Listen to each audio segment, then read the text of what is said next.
जब नशा मुक्ति की बात होती है तो उस समय कई लोग ड्राई ट्रंक सिंड्रोम के बारे में बात करते हैं। ड्राई ट्रंक सिंड्रोम होता क्या है, इसके बारे में शॉर्ट में समझते हैं। ड्राई ट्रंक सिंड्रोम वो होता है जब आदमी के शरीर से नशा पूरी तरह से निकल चुका है।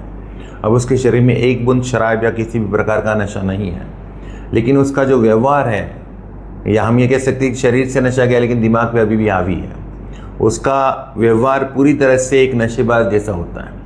ये जो सिंड्रोम है ये हो सकता है शुरुआती दौर में आपको दिख जाए, जब आदमी नशा मुक्ति केंद्र से नशा छोड़ के जब बाहर गया उस समय उसके अंदर ड्राई ट्रंक सिंड्रोम दिख सकता है, जहाँ पर उसके एटीट्यूड में या उसके बातचीत करने के तरीके में इस प्रकार से होता है कि नशा बंद करके हमने को बहुत बड़ा कर्म किया है।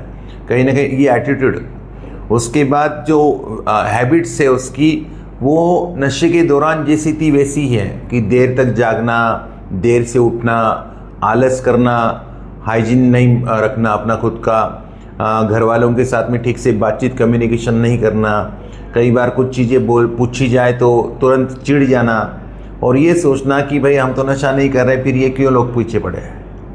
यहाँ पर बदतमीजी भी देखी जा सकती है। कहीं ना कहीं इस ड्राई ट्रंक सिंड्रोम में आदमी को जो नशा छोड़ चुका है, नशा नहीं कर रहा है, लेकिन व्यवहार पूरा नशेड़ी जैसा है, घर परिवार वालों को ये शक हो सकता है कि उसने शराब छोड़ी लेकिन कोई गोली वोली तो नशा नहीं कर रहा है ना। ये ड्राई ट्रंक सिंड्रोम कई बार रिकवरी के कुछ दिनों बाद भी दिखाई देता है।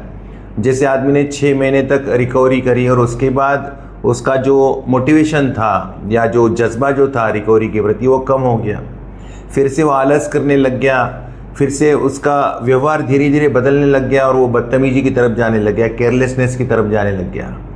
ये ड्राई ट्रंक सिंड्रोम कहीं ना कहीं इंडिकेशन है रिलैप्स होने का। इसके बाद ज़्यादातर लोग रिलैप्स हो जाते हैं, उनको ये लगता है कि मैंने नशा बंद करके बहुत बड़ा काम कर दिया, या उनका व्यवहार कुछ इस प्रकार का है कि वो नशे में हो तो भी वैसा व्यवहार है और नशा नहीं कर रहे तो भी वैसा ही व्यवहार है। तो ये एक्चुअल रिकवरी इसको माना ही नहीं गया। अगर आपके व्यवहार में ड्राई ट्रंक सिंड्रोम है तो आप रिकवरी क्या कर रहे हैं। रिकवरी का एक एस्पेक्ट है नशा ना करना, इसको रिकवरी समझना पूरी तरह से गलत है। रिकवरी करना मतलब नशा बंद करके जो जीवन के जो नुकसान हुए हैं, शारीरिक, मानसिक, आर्थिक, सामाजिक, पारिवारिक, स्पिरिचुअल और सेक्सुअल लाइफ, इसको ठीक करने को रिकवरी कहते हैं। ड्राई ट्रंक सिंड्रोम कहीं ना कहीं इस चीज़ से अलग चीज़ है, सिर्फ नशा बंद कर देने को रिकवरी समझ रहे हैं। तो ड्राई ट्रंक सिंड्रोम ये एक खतरा है जहाँ पर आदमी रिलैप्स हो सकता है और रिकवरी करके कुछ फ़ायदा भी नहीं है। ऐसी रिकवरी किस काम की, बस आपने नशा बंद कर दिया और आपका पूरा व्यवहार नशेड़ी जैसा है, तो आपका जीवन तो सुधर ही नहीं रहा, फिर इसको रिकवरी कैसे कहेंगे। तो ये शॉर्ट में ड्राई ट्रंक सिंड्रोम क्या है, इसका खतरा क्या है, ये समझाने की कोशिश की गई है। आज के लिए इतना ही। नमस्कार।